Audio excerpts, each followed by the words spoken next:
What's good, YouTube? It's your boy KingSupreme back in the video. Today we got how Tupac destroyed former friends and enemies. Now, if you're new here, welcome to the channel. Just be sure to like, comment, subscribe, and share. And thank y'all for those who already subscribed and are part of the family. Appreciate y'all for being such cool homies to your boy, and thank y'all for the continued support. It really means the most, and that's why you're the best supporters on YouTube. No cap. And if you want to keep seeing more bangers from your boy, just try to keep flooding the comments down below, and I got y'all more.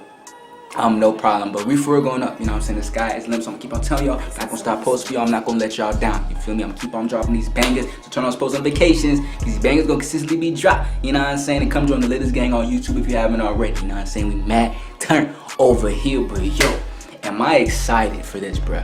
I am so insanely excited for this, bro. I saw this requested, first of all, I read to a Tupac interview, this one with, how did I forget? No, how did I forget? No, I'm not forgetting.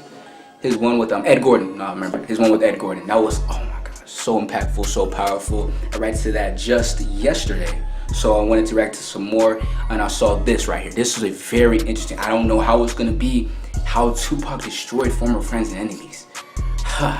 This is gonna be interesting, y'all. If you guys want more videos like this, let me know in the comments. But hey, y'all know how much I love Pac. You know how much of an inspiration he was. Yeah, he is to me, you know, and I just appreciate everything he's done. So hey, I'm gonna keep on telling you how much I respect and appreciate, and I'm gonna keep on, you know, watching these videos from him. So obviously I'm gonna get some more songs from him as well, but hey, I'm excited to get to this, more interviews and all that. So please put in the comments more stuff like this in the comments from Pac. We're here to cause confusion. We're here to bring money and to bring change. They here to cause confusion. All these weak rappers, Nas, all these suckers, they battling off the East and West like this is a game. This ain't no game. Everyone's always talking about Tupac's war with Biggie, but in reality he had a bunch of other beefs that many don't even know about, and that's exactly what we're gonna talk about. Let's go. I'm interested, yo. Cynthia Delores Tucker, former national chair of the National Political Congress of Black Women, was one of the early adversaries of Tupac and rap music in general. This woman was one of the most hated people involved in the rap industry. Damn. She wanted to ban the so-called gangster rap. Music that glorifies and promotes violence with guns, knives, or drugs, and denigrates and defames women. And with the release of Snoop Dogg's debut album, Doggy Style. Of course, Tupac could not remain silent and spoke about her in his songs. I mean, sure. Mind your business. First of all, shawty, no disrespect, but mind your fucking business. Ain't nobody asked you your opinion. Respectfully, though. Taxing Tim Ryan helped Biden pass billions in new taxes. Ohio can't afford taxing Tim Ryan. Instead of trying to help a nigga, you destroy your brother. Oh, that's when I first heard that song. I never realized. Wow. This video is gonna give me a lot of context on a lot of stuff. Okay, I'm interested. Let's go. Remained silent and spoke about her in his songs. Delores Tucker, you's a motherfucker. Instead of trying to help a nigga, you destroy your brother. It's Delores Tucker, right? Keep stressing me. Really fucking with a motherfucking mind. After these songs, Tucker filed a lawsuit against Tupac. She argued that Shakur portrayed her as a traitor when he knew that she was not. Because Shakur's 5 million fans consider Shakur a god, Tucker also argued they would take Shakur's lyrics to be facts, not opinion. She also argued that the lyrics invited Shakur's fans to eliminate her. The court described the reference to Tucker as an opinion, that Tucker was out to hurt rather than to help her fellow African Americans. Dan Quayle, 44th Vice President of the United States under the Bush administration from '89 to '93, was, just like C. Delores Tucker, not a big fan of rap music. On September 23, 1992, he ordered Interscope Records to withdraw Tupacalypse Now from stores, claiming the record was responsible for the death of a Texas state trooper, who was shot to death in April that year by a suspect who allegedly was listening to the album on the tape deck of a stolen truck. When he was stopped by the officer, Dan's colleagues supported him in this. Idolize this. How does it have any... Alright, you know what? People do what they do because they're in a bad state in life. I mean, you can't blame us an album. Free speech. That means, okay, if you tell someone to kill yourself, you know, if a song says or someone, okay, go kill yourself, even though that's bad. The point I'm trying to make is you can't. You can't. That doesn't even make sense, bro. That doesn't make sense. You can't base that off of that. Doesn't make sense. Allegedly was listening to the album on the tape deck of a stolen truck. When he was stopped by the officer, Dan's colleagues supported him in this. Idolized these guys. These guys were his heroes. And they were telling him, hey, look, you've come from a bad background. You've had these white cops messing with you all these years. You know, these guys are telling him, his heroes, Ronald, fight back. Bang boom, it's a stick up. Vice President Dan Quayle, eat a dick up. Going to the studio to make Bob Dole mad.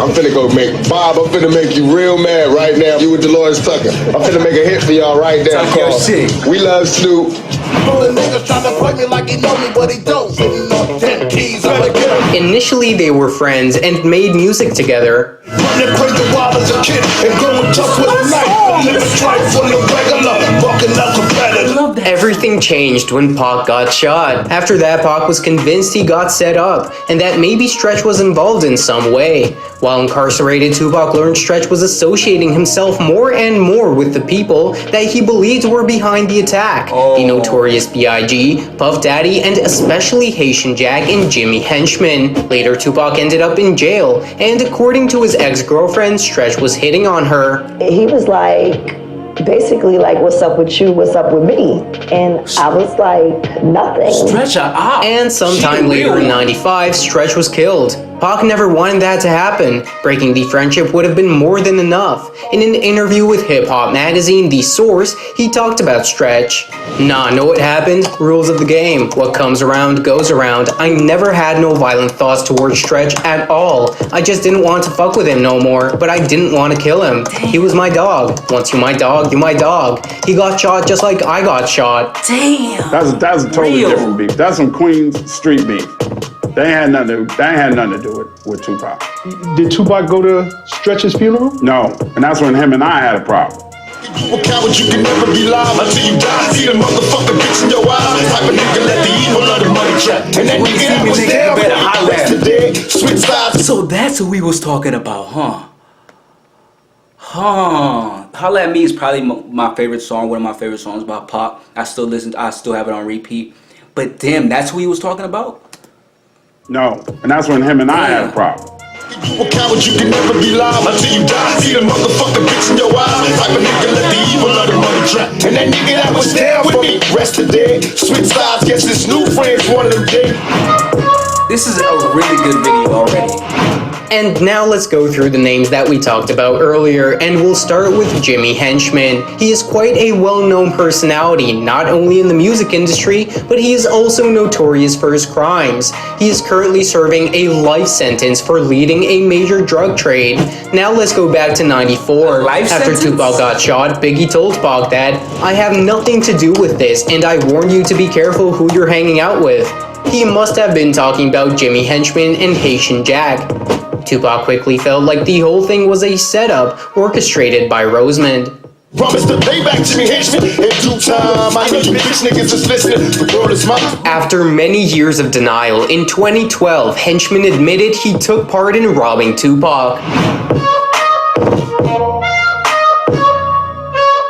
Tupac, who was in the Big Apple to prepare for his role as Birdie in Above the Rim, was impressed by his lifestyle and started hanging out with him. Despite several warnings from Biggie and Mike Tyson about the real nature of Agnant and Jimmy Henchman, Tupac kept hanging out with them. Then Jack introduced Tupac to a girl who later sued for rape. Agnes was also accused but got a separate trial and was eventually cleared, which doesn't seem fair. Because of this, Tupac concluded that he was set up. Trust nobody.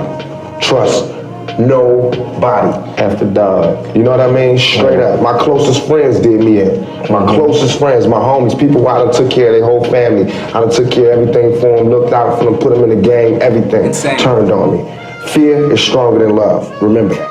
And by the way, Jack is the guy who set up Mike Tyson, who, like Tupac, was accused of rape. So maybe it's far from a coincidence. Yeah, I fly a tale about a snitch named Haitian Jack. Knew he was working for the feds. In town stopping and making prerogative home. She too far going provocative as Sharon Stone. This all started. Where's Haitian Jack now? Oh, was he the one that got sentenced to life, or was it the other? Either way, they're awesome ops, bro. Why they keep messing with my dog Pop? followed on from rumors started by Wendy Williams of Tupac being raped in jail. Industry, I'm trying not to get fucked like Tupac in jail. You could hate. Many agreed that Chino just wanted fame and went the simple way by dissing a popular rapper. Even Ras Kass, who was a feature on the track, after hearing the line was not too thrilled. So I ain't thinking when this song comes out, I'm already like, fuck, I'm fucked. Yeah. Like, I'm fucked, bro. I literally was not happy about it. I'm like, bro, I don't like that. I literally took my verse off. In a radio interview, Tupac addressed him, stating, "Off the air, I'm gonna beat this guy's ass." Chino XL, fuck you too, all you motherfuckers. Chino responded in some songs, including a several-minute-long freestyle on a New York radio. Still have lipstick on your back if Suge didn't bail ya. Breaking glass door, leaving you singing like Mahalia. After Tupac's demise, Chino stated, "I got a chance to see him on Venice Beach one time right before he passed, and I let him know that if I would have known my lyrics would have upset him like that, I would have never said it. I mean, I was a fan of his like everybody else." Shut the fuck up. What are you talking? If I knew my lyrics would have... Shut the fuck up, bro. People are so... Oh my God. You know what? People are so fucking dumb, fucking ignorant, so stupid, bro. Shut the fuck up, bro. That makes no absolute sense. You wouldn't have fucking done it if you knew what you were doing, but you wanted clout, so you wanted to diss him. Stop fucking... Oh, fuck, people are so stupid, bro. Was Wendy Williams? Wendy Williams, a woman who has spread many rumors about different celebrities throughout her life, said that Tupac was raped in prison. This is how Tupac responded to her allegations. I'm sitting in jail, niggas is banging on my door going, "Ah! Win! Win! Why you ain't say that? What's going on?" Talking about I got raped in jail. Said I got raped in jail. Bitch, revenge is a payback, bitch. Get your gat, fuck Wendy Williams. My plug one style and my plug one style. All this is envy towards Pop. Because they're envious. De La Soul was not a gangsta group, but ordinary guys who just bantered in tracks. Pac was already popular and they wanted to hype on him. You've all heard and watched Pac's clip, I Get Around. What you mean you don't know? I get around. Probably that's what. No matter what you're in the mood for, with the all-new Royal Crispy Chicken lineup at Burger King, you can't go wrong. That's good. That shit made me hungry. Yeah, I Get Around with my favorite song too. I'm something like a phenomenon. Well, I'm the hourglass cat, drug it out of jack for And as you may have already understood, the second clip was from De La Soul, where we see a parody of Shakur's, who didn't exactly get the joke. One of the members of the trio, whose name is Pasta News, told him that they didn't want to diss him, and said they were just clowns making fun of how some people take this shit too seriously. Pac said, "Okay, cool." However, it didn't end there. In the intro song of the album Stakes is High, they were referring to Tretch of Naughty by Nature. Stick to your naughty by natures in your cane, cause graffiti that I based upon the wax is insane. Tupac, being very close with Tretch, couldn't let this second strike go by unnoticed. Looking like Larry Holmes, flabby and sick. Trying to play a hate on my shit. You eat a fat dick. Pasta News once met with Tupac's sister, who said that her brother actually loved De La Soul, but believed that the trio dissed him, so he had to retaliate. And another member of the group named Dave said that they loved Pac and never wanted to offend him. Creeping and I'm creeping and I'm creeping, but I tend to got caught. More people kept beeping. Now it's time for me to make. At first, everything was okay between Dre and Pac, and they even released a video together for California Love. Fresh out of jail, California dreaming. Soon as I step on the scene, I'm hearing hoochie scream. To some extent, the arrival of Pac at Death Row influenced Dre's decision to leave the label. Pac needed everything all at once, and Dre was a notorious perfectionist. In an interview, Pac expressed his dissatisfaction about working with Dre. He is a dope producer, but he ain't working here. He's a... so he takes his time with this stuff. But Pac wanted, you know what I'm saying, he wanted... Dang, because you see how much Pac put out. That makes so much sense, yo. Damn, I didn't even know that, bruh. I think shout out to this dude, because I didn't know nothing. He owning the company, he's chilling without fucking dick, eating pussy. I'm out here in the street, you know what I mean?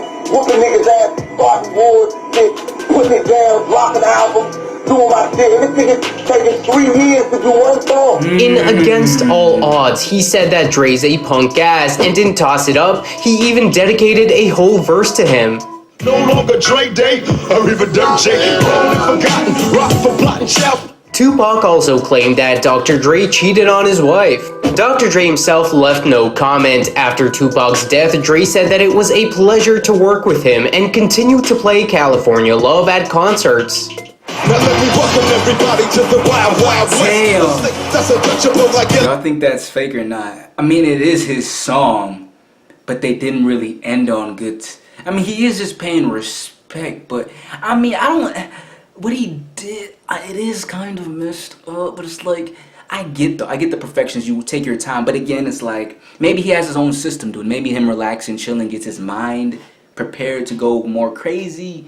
But rather than Pac, obviously he wanted to go like that's why he dropped so much. And it's not that he just dropped a lot. He dropped a lot of great music. So I can see the difference. But let me know how y'all feel about that. That's interesting. And Tupac's part was sometimes read by other rappers. Check out how Eminem read the legend's part. Fresh out of jail, California dreaming. Soon as I step on the scene, I'm hearing hoochie screaming. Speeding for money and alcohol, the life of a West Side. Creeping and crawling, Yiggy yes yo, and Snoop Doggy Dogg. The fucking house like every Snoop Dogg was the main star of Death Row Records until Tupac came along. Pac became a younger brother to Suge Knight, which is why, as Suge says, Snoop got jealous. Some artists knew it, but like Pac and Snoop at the end hated each other. And you could tell that by the simple fact that when Snoop did Dogfather, Pac was not on not one song. And Pac didn't like Dre. That would change the Death Row camp because of the jealousy of Tupac. It's just envy. All said now. See, that's just envy. Pac didn't do nothing. That's just envy. I love my dude Snoop, bro, but that's just envy, bro. Like, you don't, if someone's on your list, that's like someone, comparing it to now, someone comes on QC, like, okay, say like a Lil Baby. Migos is already there. I'm trying to, you know what I'm saying? If y'all know, Migos is already there. That's like Migos just hating on Lil Baby just because he's coming up. Like, I feel like me personally, I would love that. Not that I'm gonna keep doing my thing, but I'll obviously give respect to the people because I was in that same position, me going, you know what I'm saying, going into the label. So I'll be like, oh, I gotta give respect to people coming in because I was in that same position. I would want someone who was above me to give me that same respect. Hey, yo, this shit deep as fuck, bro. He's this major star. I just feel like that's kind of messed up about Snoop, but that's just me. The pinnacle was when Tupac, Snoop, and the whole Death Row crew were in New York in early September 1996 for the 1996 MTV Music Video Awards. First, Snoop did not show up for rehearsal and recording of his appearance with Tupac on Saturday Night Live. Then, in full East-West feud, Snoop went on a local radio station stating he had nothing but love for Biggie and Puffy. Tupac and Suge Knight were furious. Tupac was especially offended because, as Napoleon of the Outlaws recently stated in an interview, Snoop and Tupac had been recording songs dissing the two just before these words. What? Bro, I heard it. I remember he called us in the studio and was like, Pop, listen, I got at him. Listen to the lyrics. You know what I mean? We heard it. Everybody, it was known back then. An uncomfortable flight back west later, during which Snoop would fear for his life, as he would later say on numerous occasions, the two rappers went their separate ways, and Tupac got fatally shot just a couple of days later, without an opportunity to settle the argument. And vengeful, revolutionary, and, oh yeah, don't get it fucked up, gangster. We'd all like to officially welcome Tupac Shakur into the Rock and Roll Hall of Fame. That was petty as hell, though. I got you stuck off the realness. We be the infamous. These are my guys. Prodigy, in an interview for Vlad TV, told how the conflict with Tupac began. Snoop and them did a video, kicking over the New York buildings. So we watching the video, we like, hold on, that's kind of disrespectful. Like, what is he doing? Like, working, take 10 steps and turn and shoot the first nigga smirk. Mobb Deep found that disrespectful and responded, defending their home state and city. Furthermore, on Survival of the Fittest, they seemed to claim Thug, while Tupac was serving time in jail.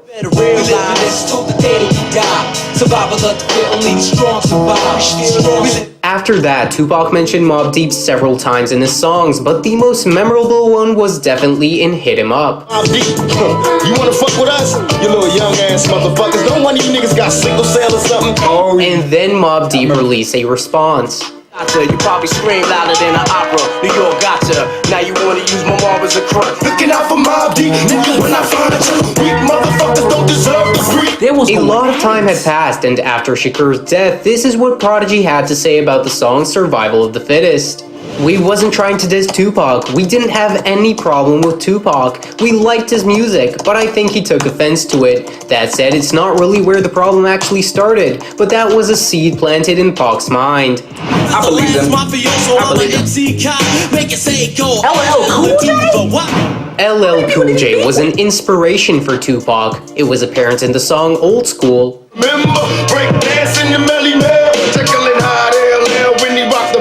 However, in '95, LL released I Shot Ya.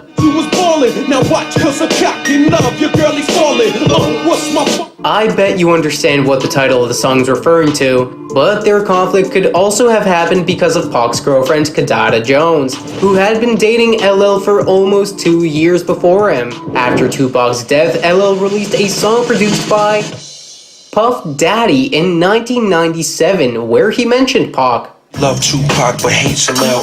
You really want a thug or do you want to? In Tupac's original song Lil Homies, which was released in 2001, the song ends with these lines.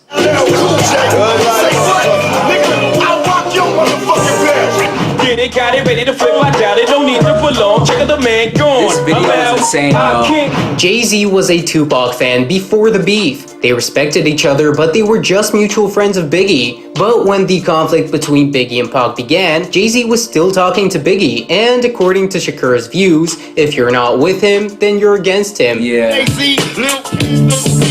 All of y'all motherfuckers. However, Outlawz talked Shakur out of doing this, as this was a conflict only between Bad Boy and Death Row. But after a while, a feature with Biggie comes out.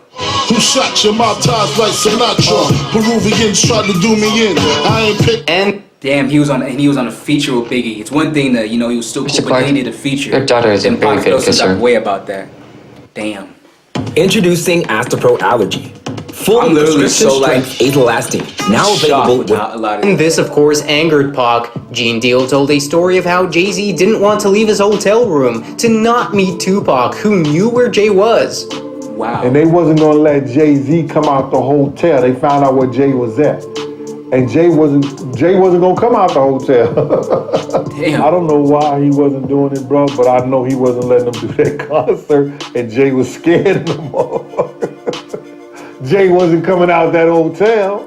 Jay-Z. I want to capture Jay-Z instead of what we capture. Why y'all caught up in the ratchet? I'm a bad boy killer. Jay-Z got to. Another interesting moment can be seen in the song Dead or Alive Part 1, where we hear such lines. I don't know when to let go and let young souls die. See a nigga diss me ain't nothing new. Understand what it's high, retaliate. Some people claim that this song was recorded a month before Pac's death, and some think the opposite. I can't say for sure, so let me know what you think in the comment section. Let me know what y'all think. However, the main diss on Pac was never released, at least according to DJ Clark Kent. It was performed live at the Apollo ones, though. It never came out of respect for the fact that he died, Kent said. Jay did a record going at Pac, but just as it was about to come out, Son died. We performed it though. We performed it once. You have to understand, the chip on Jay's shoulder is so crazy. It's just like he had to perform it. He didn't have to. In 2002, Jay-Z teamed up with Beyonce Knowles to record 03 Bonnie and Clyde, sampling Tupac's Me and My Girlfriend. Be at places where we comfy at with no be at. Oh no, you won't see that. And no, In 2009, Jay-Z would donate $25,000 to the Tupac Amaru Shakur Foundation. A Fenny Shakur received the donation along with Biggie's mother, Voletta Wallace, who also received $25,000 for the Christopher Wallace Foundation. I won't deny it. I got the police. What? But they There's a lot of fake energy I'm sensing here. According to rumors, he was supposed to be on the Better Days album, but it didn't work out. Outlawz members continued to say that Pac still had tension with Jay-Z right until his death, and that as a result, Jay-Z should never have been considered for Better Days. Jail clips inserted, a baby's being born, same time a man is murdered, the beginning and end. And once again, Tupac was on good terms with someone, but then everything went down the drain. This time we're talking about Nas. They respected each other, but all good things must come to an end. Due to faults of his own, rapper Nas got caught up in the East versus West Coast beef, which of course Tupac wouldn't have liked, as it initially had nothing to do with Nas. Tupac and Nas met each other at the House of Blues, where they talked about this whole beef situation. Tupac told Nas that he was in no way involved, and that he should not get caught up in it because he and Death Row had nothing but love for him. But then Tupac listened to Nas' song, and he remarked that there was a song, The Message, in which Nas was talking about fake thugs, and it sounded as if Nas was talking about Tupac. Thug, no love, you get the slug. See before gusto, your luck low. I didn't know till I was drunk though. Later, Troublesome 96 comes out, and this might be a diss on Nas. See, it's this nigga named Nas. Spitting rhymes and bullets. Tupac felt Nas stole his beat when Nas used the same beat on Street Dreams that Tupac used on All Eyes on Me. Damn nigga, holler when you see me, and let these devils sorry for the day they finally freed me. And put me up for the shit. 1/4 of a square, headed for Delaware with one change. To get back at Nas, Pac used the same sample Nas used on If I Ruled the World on this song. Flashing, fashion, designer clothes, lacing your click up with diamond rolls. Your people rolling dough, no parole. Spitting rhymes and bullets. This one was squashed at the 1996 MTV Video Music Awards in New York on September 4th. Tupac committed to removing his attack on Nas from the song, but he got fatally shot only 2 days later. Nas was actually in the middle of a live concert when Tupac was pronounced dead. He interrupted his show for a moment of silence, and these are some of the very lines from the songs that have not been deleted. Little nigga named Nas, think he live like me. Talk about he left the hospital, took fire like me. And here's how Nas reacted to it. Well, if you think about it, Tupac just came at me only one time on a song called Against All Odds. I cried when I heard it. Look, most guys started listening to Pac after he became controversial. I was listening to him since Trapped, since he rhymed with Digital Underground. I identified with him as an artist. Fuck the hype. I love his music. There's guys today that didn't really listen to Pac, but they love the sensationalism he brought. But his shit gets in my heart, so I don't give a fuck what we went through. He's the most incredible motherfucker I ever heard. That's what it is. I knew him. A lot of these rappers today, you know, they didn't know him. They never had a conversation with him. That's why he disrespected them on almost all of his records. Tupac and Biggie's beef deserves a whole nother video, so if you're interested in watching it, let us know in the comments and leave a like. I recommend you go check out the next video about how the new school does not respect old school hip hop. I'll see you guys later. Oh my goodness. What a fucking video. Oh, sheesh. That's it. That's the video, bro. But how much? I mean, I've heard a lot of Pac songs. I've heard names and stuff. I was like, is he really, like, why did he diss him? Or why did he diss? What happened with them? And now finally getting context on so much songs I've heard and hearing, you know, jabs here, this is here, jabs this. And then not even realizing, hearing stuff like in other songs, like I've heard some of that, I think that Nas song I've heard before, listening to other songs, like, damn, he dissed Pac, not even real. You know what I'm saying? It's crazy. It's like a whole, whoa, this was insane. But that's the video. I hope y'all enjoyed it. This was actually a lot to take in. Let me know. I want it to be open discussion in the comments. You want to talk about anything, whatever, let me know in the comments, bro, because this was a lot to take in. But shout out to Music Vibe. Go subscribe to him, whatever. He deserves it. That was a very well put together video. Very well put together. But what I can sense, there was a whole lot of fake energy. And I feel like on sometimes Pac might have, nah, you know what? I feel like a lot of this is just a lot of fake energy. And I don't feel Pac was wrong in any of these. And again, I'm not being biased. I do really like Pac, but I really, for the most part, I feel like he was right. I feel him on each of these. There's a lot of fake energy. Most people don't care about the fake energy. They'll still be cool with it, but Pac was real to the core. So we didn't like that fake energy. You know what I'm saying? But that's the video. Hope y'all enjoyed it.